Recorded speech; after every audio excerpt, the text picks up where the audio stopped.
Welcome back, everybody. My name is All Fun and Games. I stream every day on Twitch TV, and I also make fun little videos here on YouTube. Today, I'm going to be talking about relaxed mode for just a few minutes, okay? Just a few minutes of your time. There's been a lot of questions out there about should you start playing Don't Starve Together and use relaxed mode instead of going through endless or survival or even wilderness. Let's talk about why it's good and bad. I mean, this is kind of like not really a two-part video. Probably can be like a few minutes of just me explaining what I think.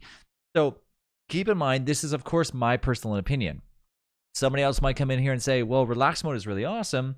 And some others might say relax mode ruins your gameplay if you continue down the line of using it. Or playing with it, I should say. So what is a relaxed mode? Well, it's basically just exploring DST without having the full effects of things wanting to kill you. So it tells you in the description. This is something that Clay just implemented just not too long ago anyways. It says a more relaxed playstyle with less threats from the world, explaining survivors will not die from starvation, freezing, overheating, or the darkness. Damage to survivors is reduced. Resurrection is always available via the florid postern. So it means that your damage reduction will be applied. Not only that, you're not going to die from starving, which is basically removing that from the title. So it's just don't together.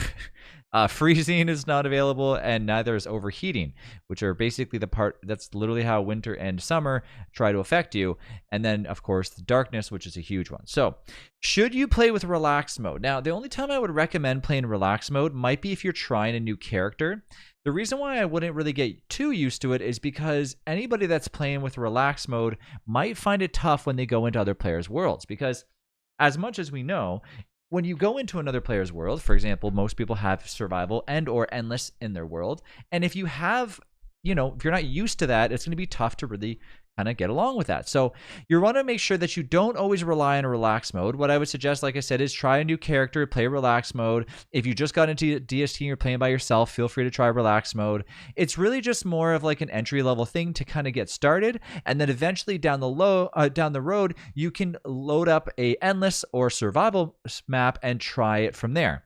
It's my recommendation to do that. Now, are there reasons why you shouldn't try relax mode at all? Not really. Like every now and then I'll just play around with it if I'm messing around or trying something, especially like a new strat or something. I'll go into relax mode, but it's not that common.